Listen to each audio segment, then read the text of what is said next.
पति ब्रह्मचारी।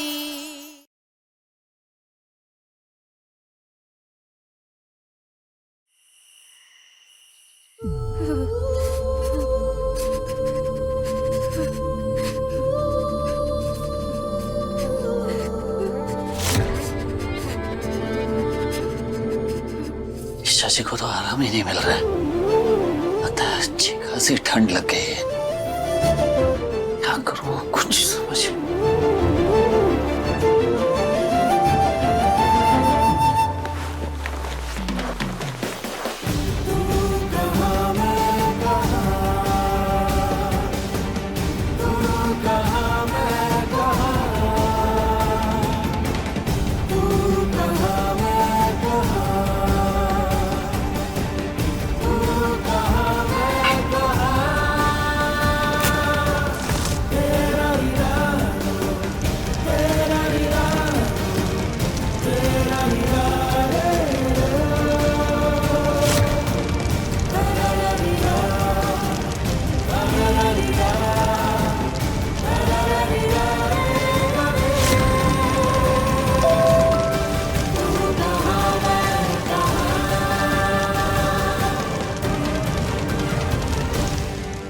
सूरज, कल सुबह 8 बजे तुझे अपनी नई नौकरी शुरू करनी।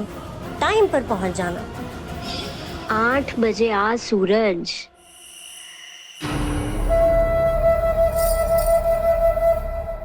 बस अब कुछ देर बाद एक सूरज आसमान में होगा और मेरा सूरज मेरे सामने।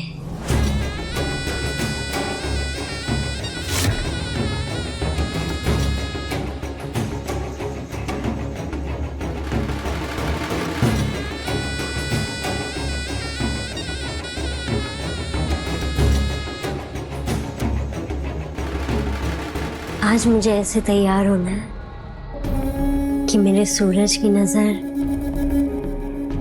मेरे अलावा और कहीं जाए ही नहीं।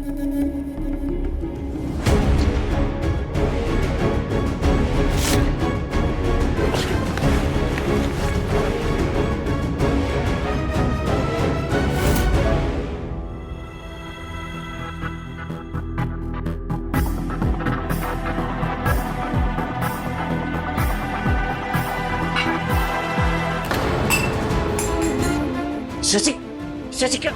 शशि, क्या कर क्या रही है आप? उठिए मत, बिस्तर से मत उठिए, तबीयत खराब है आप। शशि आराम कीजिए, चलिए।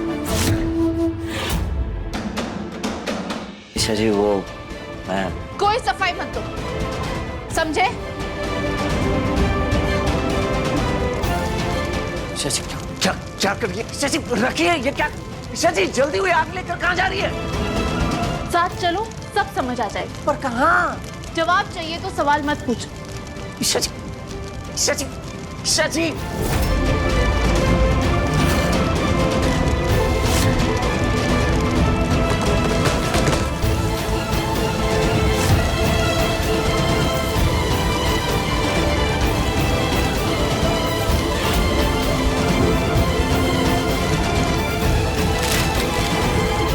क्या कर रही है?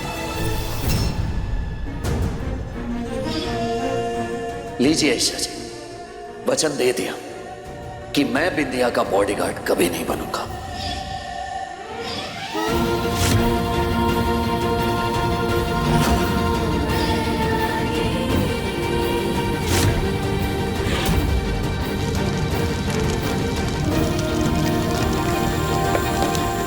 शशि क्या कर रही है आप ये?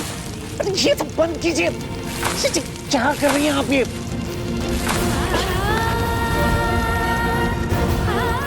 क्या बहुत दिमाग पर चढ़ गया क्या आपके, जो ये सब कर रही हैं आप? आग लगा दो इस स्टोर को, ताकि इसके साथ हमारे सपने, हमारे वादे, हमारी उम्मीदें सब जल के राख हो जाए। लगा दो आग। अरे होश में आइए, क्या कर रही है ये सब आप? होश में ही हूँ सूरज। ठीक है, शांत हो जाइए, सब ठीक हो जाएगा। मैं शांत हो जाऊं? तुम थोड़ी देर शांत रह सकते थे ना? थोड़ा सा इंतजार कर सकते थे ना? मैंने तुमसे कहा था ना कि मैं पेपर्स लेके आ रही हूँ, पर नहीं, तुम्हें मुझ पर भरोसा ही नहीं है। धुएं की वजह से पापा को अस्थमा का अटैक आ गया था। ना ठीक से सांस ले पा रहे थे, ना ही दवाई खाने के लिए तैयार थे वो। उनकी हालत बिगड़ते जा रही थी। उनकी जान बचाने के लिए मुझे खुद को गिरवी रखना पड़ा। तो क्या करता मैं? और राज, हम पापा जी को कुछ भी नहीं होने देते। हम मना लेते उन्हें। कैसे मना लेती आप? आप नहीं थी वहाँ। आपने नहीं देखा पापा की हालत कितनी बिगड़ी हुई थी वहाँ पर। सच्चाई के लिए आवाज उठाना, झूठ के खिलाफ मजबूती से खड़े होना, ये मैंने पापा जी से ही सीखा है सूरज। और अपनी कमजोरी को पापा जी की हालत के पीछे छिपाकर निर्दोष साबित करने की कोशिश मत करो। ठीक है, आपको जो समझना है आप समझिए, लेकिन अब मैं बाबू जी की पत्नी मिसेस गुलाब सिंह बिंदिया जी का बॉडीगार्ड। अगर आगे भी मेरे परिवार पर अगर कोई आंच आई और अगर मुझे ऐसा कोई फैसला लेना पड़ा तो मैं इंतजार नहीं करूंगा, मैं फैसला ले लूंगा। सूरज, तुम्हें पता है मुझे सबसे ज्यादा नफरत कब हुई थी? जब तुम मेरे बॉडीगार्ड बने थे। ये हमेशा तेरे साथ रहेगा, तेरा बॉडीगार्ड बनके, परछाई बनके रहेगा ये तेरे साथ, ताकि तू फिर से कोई झूठ बोलने के बारे में कभी ना सोचे। लेकिन मुझे नहीं पता था तुम्हें तुम्हारा ऐसा बॉडीगार्ड बना देख के मुझे तुमसे पहले से भी कहीं ज्यादा नफरत हो सकती है। और तुम बॉडीगार्ड बने भी तो किसके? इंडिया के। सूरज, मुझे नहीं पता कि मेरे अंदर का डर है, सच्चाई है या खालीपन, लेकिन मुझे ऐसा लगता है कि मेरे अब तक के लिए हर फैसले सब गलत हो गए। मैं कुछ भी सही नहीं कर पाई क्योंकि तुम्हें मुझ पर भरोसा ही नहीं हुआ कभी। ये स्टॉल, हमारा सपना, तुम्हारा गलत रास्ते से सही रास्ते पर आना, सारे सपने, सारे ख्वाब सब गलत हो गए। फिर मैं ये गलत सपना क्यों पालूं? हाँ,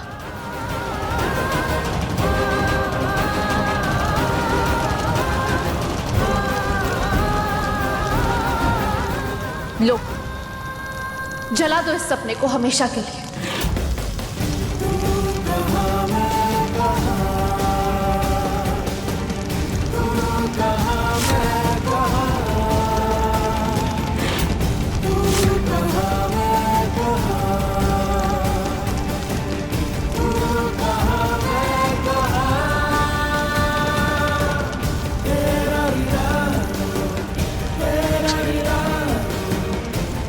क्या हुआ?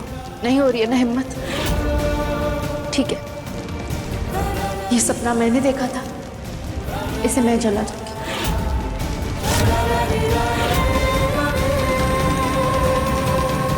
शशि, क्या क्या कर रही है? छोड़िए, बच्चा छोड़ दीजिए। शशि,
हर हर महादेव, हर हर महादेव, हर हर महादेव, हर हर महादेव, हर हर महादेव।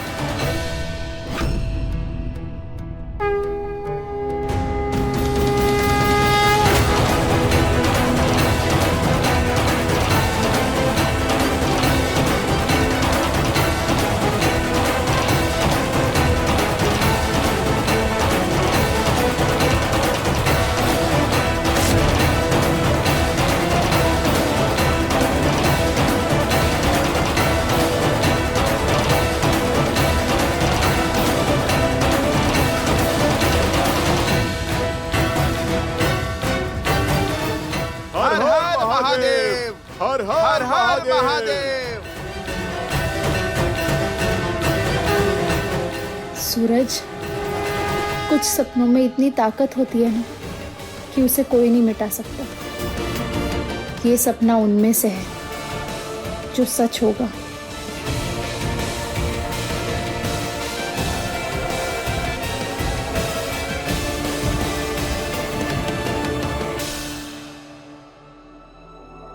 अरे आ जाओ बच्चों, आ जाओ। पाव भाजी की स्टॉल से आ रहे हो ना, अंदाजा लग गया था मुझे। चलो, अब जो होना था सो हो गया। अब अपना पाव भाजी का स्टॉल खोलो और अपने धंधे पे ध्यान दो, ठीक है? दीदी, मैंने क्या कहा था तुझसे कि इन दोनों को रात भर नींद नहीं आई होगी, इसलिए सवेरे तड़के तड़के निकल लिए अपने स्टॉल की रीओपनिंग की प्लानिंग करने। आज तेरा स्टॉल फिर से खुलेगा सूरज। उस दिन बिंदिया की नौटंकी की वजह से रीओपनिंग अटक गई थी।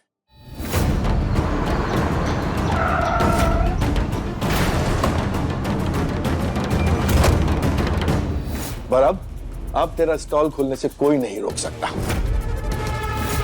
हम सब चलेंगे तेरे स्टॉल पे, ठीक है? कुंज बिहारी, मैं हारी, हम सब चलेंगे। चलो चलो चलो हाँ। चलो चलो। हाँ, चलो चलो।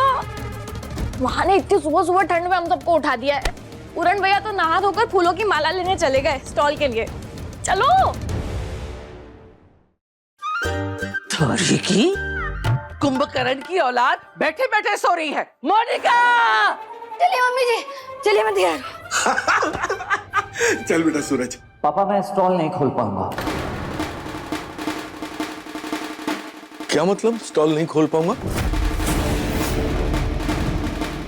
हैं? बोलो, अब सब तो ठीक हो गया भाई, अब क्या दिक्कत है? अरे हाँ, सॉरी। अब वो सारी तैयारियां फिर से करनी पड़ेंगी, ऑर्डर्स देने पड़ेंगे फिर से। ठीक है, कोई बात नहीं। आज सारे ऑर्डर्स दे देते हैं, तैयारियां कर लेते हैं, कल से स्टॉल शुरू। क्यों वो? ना आज ना कल। अब मैं स्टॉल नहीं खोल पाऊंगा पापा, क्योंकि मैंने नई नौकरी पकड़ ली। नौकरी? कैसी नौकरी? गुलाब हवेली में बॉडीगार्ड की नौकरी। मतलब तू फिर से गुलाब हवेली में?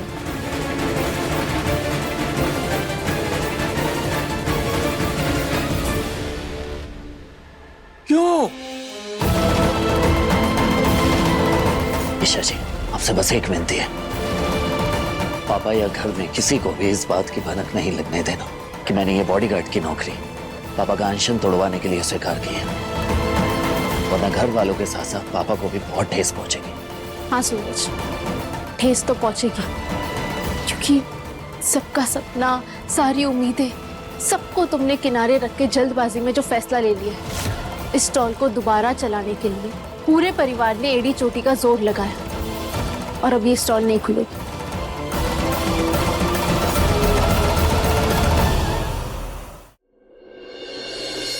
सूरज, तुझे नौकरी करने की क्या जरूरत है बेटा? और इतना बड़ा फैसला वो भी अचानक क्यों सूरज? क्योंकि मुझसे नहीं होता था हिमा। हर रोज स्टॉल खोलना, नई मुसीबतों को झेलना, तंग आ गया हूं मैं इन सारी परेशानियों से। नहीं होता मुझसे, नहीं कर पाऊंगा मैं। लेकिन किसे समझा रही है भाभी आप? किसे? ये काम धंधा करना, पाव भाजी का स्टॉल खोलना, ये सब मेहनत का काम है, और मेहनत का काम ईमानदारी का पसीना मांगता है। कैसे पाएगा ये इंसान ईमानदारी का पसीना? अरे जिसने कभी लड़ने की हिम्मत ही ना दिखाई हो, हमेशा घुटने टेके हो, हारना जिसकी आदत हो, जूझना जीतना नहीं, वो क्या करेगा ये सब? गुस्सा मत करिए।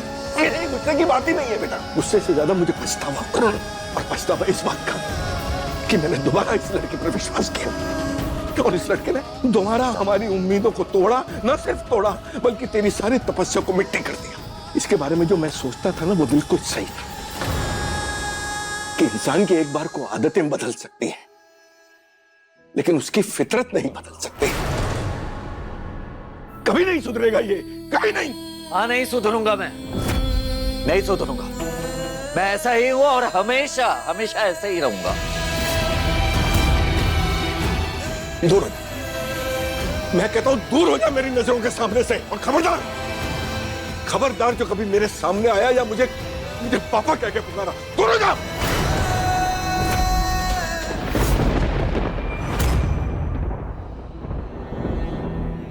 कुंज बिहारी में हारी। देवर जी, ये क्या कह रहे हैं आप? अब जानते हैं पिछले दिनों सूरज के साथ जो कुछ हुआ, उसके बाद उसे थोड़ा तो समय दीजिए ना। इसे जो करना है करें, मेरा अब इससे कोई लेना देना नहीं है।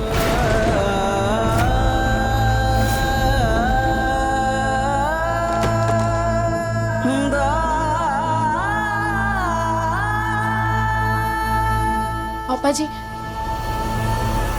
अरे वाह, अच्छा देवर जी गुलाब हवेली जाएंगे और हमें भी किसी ना किसी बहाने वहां घुसने का गेट पास मिल जाएगा।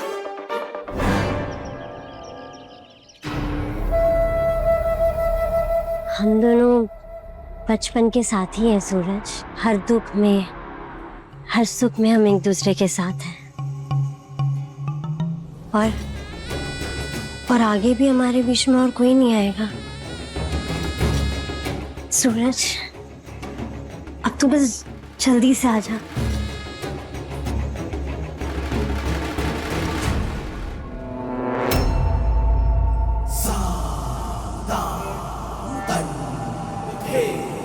अरे बस बस बस। सचमुच तुम्हारे आने से पहले गुलाब सिंह और गुलाब हवेली सिर्फ नाम के गुलाब थे।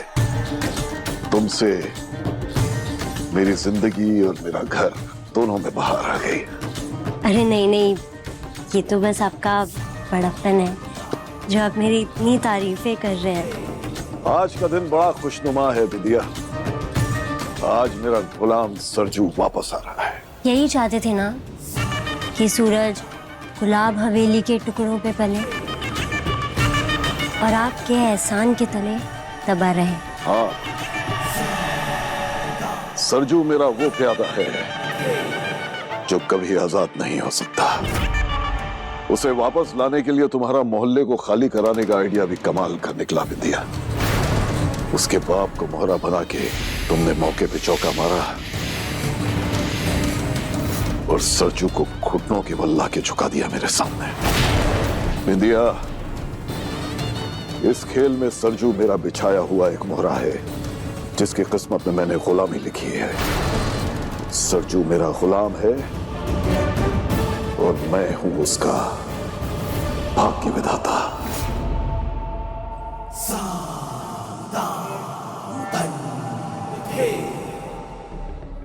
नहीं गुलाब जी, मैंने सूरज को आपकी खुशी के लिए आने पर मजबूर थोड़ी किया है, बल्कि मैंने तो अपनी चाहत को पूरा करने के लिए मजबूर किया है।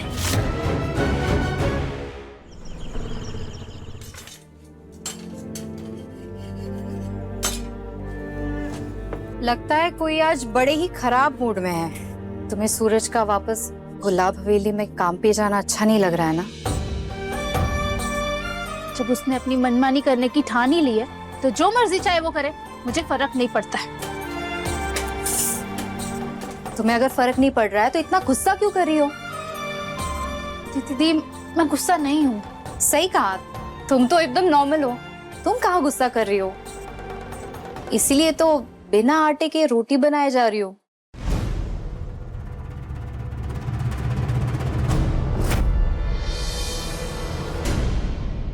सूरज, रुक इधर। क्या बताएगा? क्या बिना टिफिन लिए चल दिया? टिफिन कहाँ है तेरा? मैं बाहर ही कुछ खा लूंगा था। अरे ऐसे कैसे बाहर खा लेगा? ये घर में खाना नहीं बनता क्या?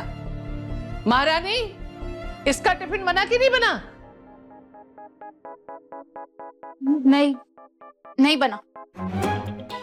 मम्मी जी, आप ना बिल्कुल चिंता मत कीजिए। अब मैं गुलाब हवेली टिफिन लेके चली जाऊंगी। इसी बहाने थोड़ा चलना फिरना भी हो जाएगा। टिफिन देने के बहाने में मौका देख के खुशबू जी से मिलाऊंगी। आजकल बड़ी गुलाब हवेली की हवा लग गई है। क्या करने जाएगी तू वहाँ? नहीं मम्मी जी, सॉरी, मेरे को नहीं जाना गुलाब हवेली। ताईमा, रहने दीजिए, नहीं चाहिए मुझे कोई टिफिन। अरे खाना बन गया है, पैक ही कर रही हूँ, 2 मिनट। खाना लेके जाना, समझा? जल्दी है, बिना खाना लिए।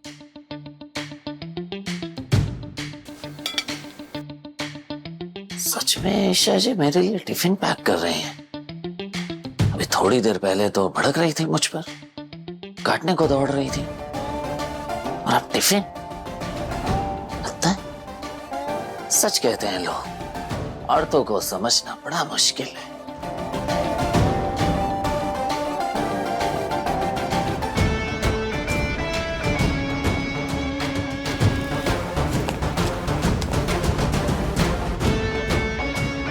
बड़ा शौक है ना तुम्हें बिंदिया का बॉडीगार्ड बनने का? अब खाओ मिर्ची वाला खाना। मैं भी देखती हूँ कितने बहादुर बॉडीगार्ड हो तुम।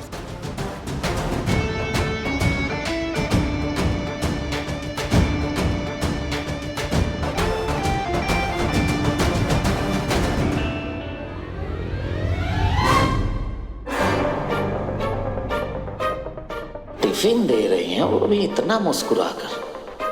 कहीं जहर तो नहीं मिला दिया है ना इन्होंने खाने में? अरे सोच क्या रहे हो? लो, खाने में जहर नहीं मिला है।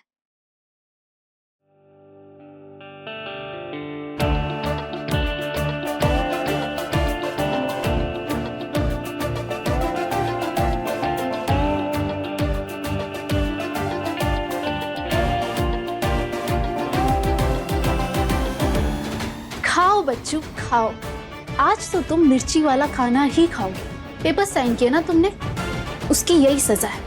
बेवकूफ ब्रह्मचारी, विंध्या तुम्हें सारा दिन अपने आगे पीछे नचाएगी और तुम उसके पीछे नाचते रहना। बची कुची कसर ये खाना पूरा कर देगा। ये डिजर्व करती हूँ।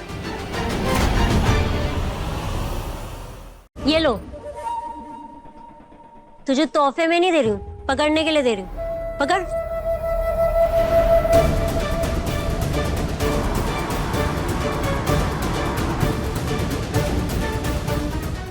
पति ब्रह्मचारी शाम 7 बजे दंगल टीवी पर।